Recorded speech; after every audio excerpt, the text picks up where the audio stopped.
Ces parcelles de démonstration ont été installées ici à Koyan dans le cadre du paquet intégré pour la résilience du projet collaboratif PAMI et CRISAT. Gaussou Diarra est le paysan qui a mis en place ces parcelles de démonstration dans le village de Koyan. Et nous avons jugé nécessaire d'organiser une journée paysanne autour de ces parcelles pour exposer les nouvelles technologies à la communauté paysanne du village de Koyan. Bon, ici, on a 4 espèces. On a l'arachide, le niébé, le sorgho et le mil. Donc pour chaque espèce, il y a 4 variétés chacun. Parmi ces variétés-là, il y a même des variétés qu'on peut dire qu'ils ont des cycles de production très courts, que je n'ai jamais vu, c'est la première fois. Parce que pour le mil, l'espèce mil, il y a une variété du nord de Chakti. Donc c'est là j'ai vu la première épiaison depuis à 1 mois 6 jours. Donc vous voyez, voilà, donc ça veut dire que même on peut faire des productions dans l'année, voilà, par saison. Donc ils sont vraiment précoces. Par rapport au champ de Gaussou, on peut dire que le démonstrateur il a été vraiment très sérieux. Il a appliqué toutes les techniques qui ont été données. Il a suivi correctement le protocole par rapport à l'installation des parcelles, ça c'est un. Et de deux, il s'est donné à fond également dans l'entretien de la parcelle. Je suis assez satisfait de ce que j'ai vu. J'ai également vu à travers Gaussou un paysan assez dévoué, travailleur, et aussi un innovateur qui cherche vraiment à avancer dans ce qu'il fait.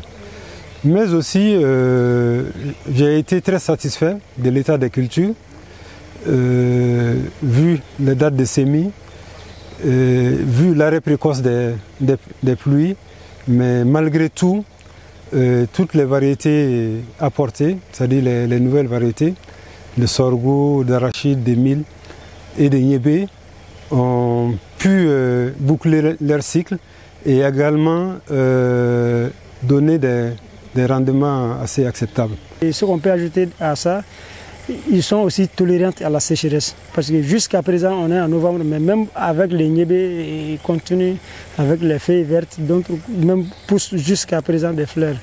Donc tout cela montre que c'est des variétés qui sont vraiment tolérantes à la sécheresse. Mais parmi ces variétés aussi, il y a d'autres qui se tolèrent plus que d'autres. Par exemple, dans le cadre du pour le niébé, les sangatiki là, on voit que cette variété résiste. Elle résiste même. C'est ça qui continue à produire jusqu'à présent. Elle continue à fleurir jusqu'à présent. Voilà, bon, et pour les sorgho aussi, les subatimi et puis les fagolo, bon, ils sont toujours comme s'il pleut. Voilà, les feuilles restent toujours vertes. Voilà. Angani ke salu soro la commune konaya barawli cercle be la ñina fana ka soro commune kelen konaya barawli cercle be bolu vraiment ambi ala foka baraka da ni so jami bana an surtout mo gom yere keray no ya anyuru ka jindo de ya bisika fo Gaussou Diarra ne re bisika fo anyuru ka demsin do anga demsin sebedo bisika fo ay fencha man ken yere bolu anga dugi ngono bi ko ni so Diarra foka teme ya fam bi ko ni alhamdulillah. Nous avons vu vraiment que les résultats étaient là à travers l'accompagnement des services techniques des producteurs. Vraiment, nous avons vu les semences améliorées et les démonstrations aussi des transformations des produits locaux. Ça nous montre vraiment que le projet a bien travaillé dans ces 2 communes, à savoir Tamani et Bouadji.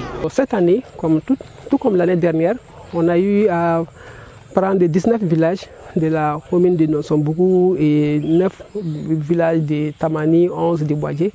Et on a choisi des démonstrateurs à qui on a remis des semences pour l'installation des parcelles de démonstration. Et c'est pour que les producteurs des différents villages puissent voir ces nouvelles variétés et voir quelle est leur adaptation au changement climatique et après les expliquer quelles sont les valeurs nutritives de ces différentes variétés. J'ai vu un engouement pour ces nouveaux matériels Au niveau des producteurs de la communauté de Koyan, c'est-à-dire ils ont déjà commencé à demander les semences pour ces variétés-là pour la saison à venir. Et ça, c'est l'objectif que nous recherchons, c'est-à-dire accompagner les producteurs pour que, vu les effets du changement climatique, ils puissent quand même produire bon an, mal an, satisfaire leurs besoins alimentaires et aussi envoyer le surplus sur le marché.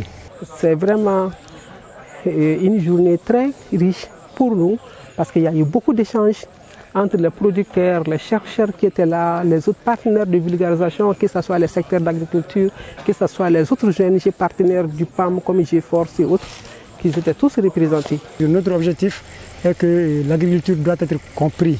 Parce que chaque fois on dit la terre ne ment pas, donc, mais il y a des procédures à respecter pour que ça donne. Voilà, donc c'est ça même notre objectif, c'est de partager l'information, voilà, partager les procédures, comment ça doit faire.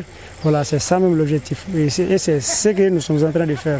Et vous avez vu, il y a eu une démonstration culinaire. Les mets ont été distribués pour dégustation. Et en même temps, il y a eu une pièce théâtrale qui a eu à montrer les biens fondés du smart food et exhorter les uns et les autres à adopter ces nouvelles recettes au niveau des ménages pour varier les plats.